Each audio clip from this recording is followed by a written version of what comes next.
gusto tenerla el día de hoy, senadora. Muchas gracias. ¿Cuáles creen que sean las razones por las que América Latina hoy en día está dominada por la izquierda?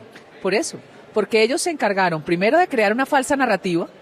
Ellos son los responsables de la violencia de los años 60 con los grupos guerrilleros.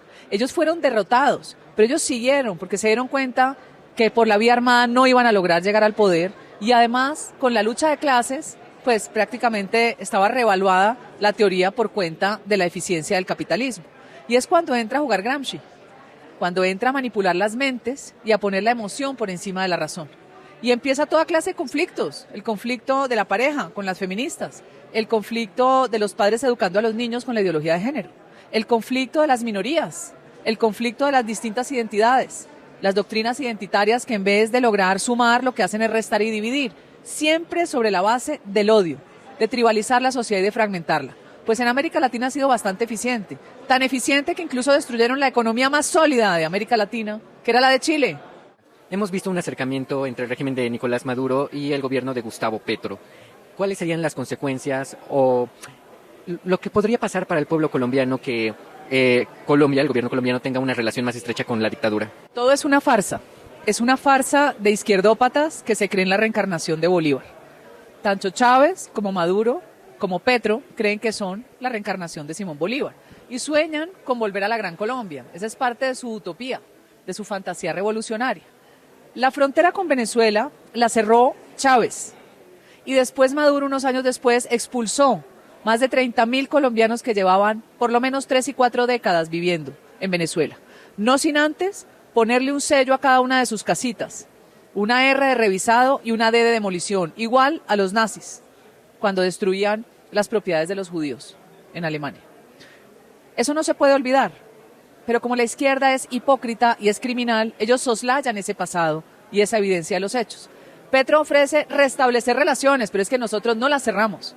Esa es una frontera que ha cobijado a todos los grupos criminales que vienen y asesinan colombianos, que le pusieron una bomba al helicóptero donde iba el presidente Duque, que le pusieron una bomba al batallón de la policía de Cúcuta, que está en norte de Santander en toda la frontera. Siempre se han resguardado allí.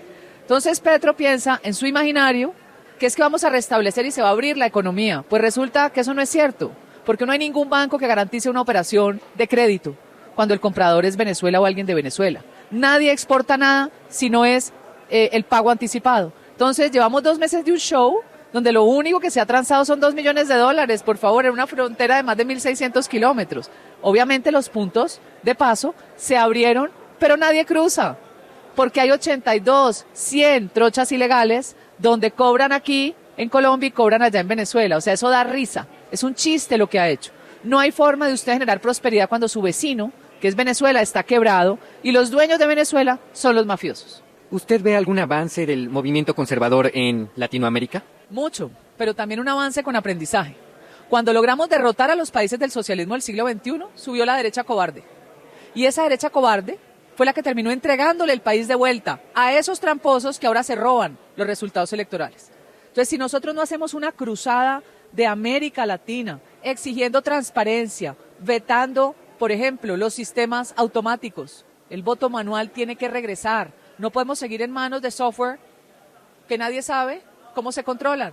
Si no entendemos que lo que le hicieron en Perú a Keiko Fujimori fue un robo, en Colombia era imposible remontar 3 millones de votos para Gustavo Petro, le pusieron unos votos adicionales. En Brasil, un presidente adorado como Bolsonaro, ¿por qué pierde? Porque siempre vamos ganando la derecha y después viene la distorsida. Lo acabamos de ver con la sinvergüencería de las elecciones de midterm al Congreso de los Estados Unidos. O sea, hasta ellos, que se supone que eran infalibles desde que le robaron a Trump la presidencia, y ahora lo que estamos viendo, cómo meten las balotas de correo por montones. Entonces, si no entendemos que nos hacemos respetar en la transparencia electoral, no vamos a recuperar nunca la democracia.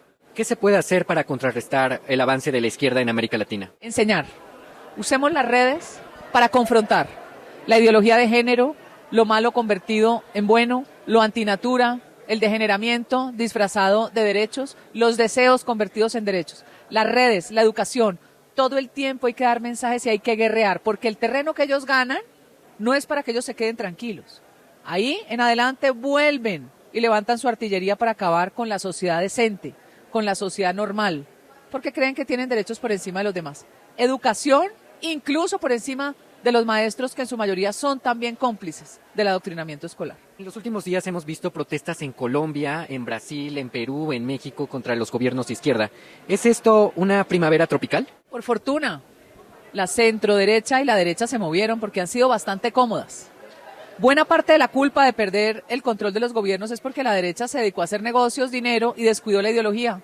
Y la izquierda, que viven de vampirizar al Estado, de corrupción y de narcotráfico, se dedicaron a crear historias que después financiaron y le vendieron a los incautos. Eso es lo que estamos enfrentando hoy.